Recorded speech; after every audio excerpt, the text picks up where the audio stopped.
आज की कहानी बहुत छोटी है। कहानी को पूरा सुने और साथ ही साथ मेरे चैनल को भी लाइक, शेयर और सब्सक्राइब कर लीजिए ताकि मेरी हर वीडियोस आप लोगों के पास पहले पहुंचे।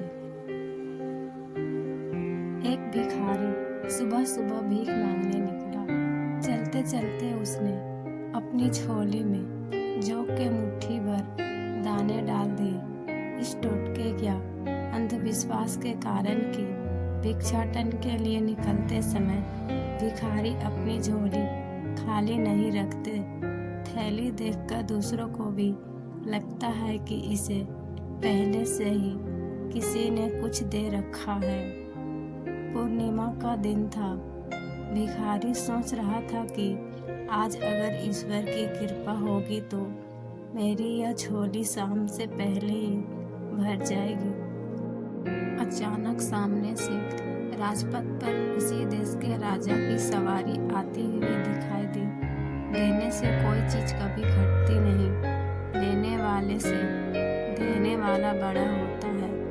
भिखारी खुश हो गया। उसने सोचा कि राजा के दर्शन और उनसे मिलने वाले दान से आज तो उसके सारे दरिद्र दूर हो जाएंगे और उसका जीवन संवर जाएगा। जैसे जैसे राजा की सवारी निकट आती गई, भिखारी की कल्पना और उत्तेजना भी बढ़ती गई। जैसे ही राजा का रथ भिखारी के निकट आया, राजा ने अपना रथ रुकवाया और उतरकर उसके निकट पहुंचे।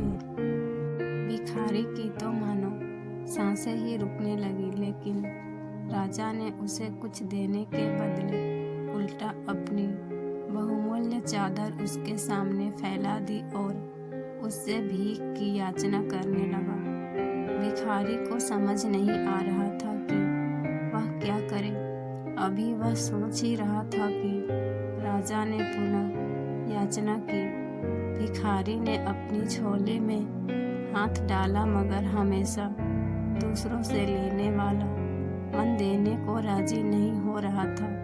जैसे तैसे करके उसने 2 दाने जौ के निकाले और राजा की चादर में डाल दिए। उस दिन हालांकि भिखारी को अधिक भीख मिली, लेकिन अपनी झोली में से 2 दाने जौ के देने का मतलब उसे सारा दिन रहा। शाम को जब उसने अपनी झोली पलटी तो उसके आश्चर्य की सीमा न रही। जो जौ वह अपने साथ झोली में ले गया था, उसके 2 दाने सोने के हो गए थे। अब उसे समझ आया कि वह दान की महिमा के कारण ही हुआ। वह पछताया कि काश उस समय उसने राजा को और अधिक जौ दिए होते, लेकिन दे नहीं सका क्योंकि उसकी देने की आदत जो नहीं थी। आशय यह है कि देने का दिल रखना चाहिए। इससे आत्मिक संतुष्टि भी मिलती है और किसी की सहायता भी। और आज की कहानी यहीं खत्म होती है। कहानी पसंद आई या नहीं कमेंट में बताएं और लाइक शेयर करना ना भूलें। मिलते हैं एक और नई कहानी के साथ। तब तक आप अपना और घर वालों का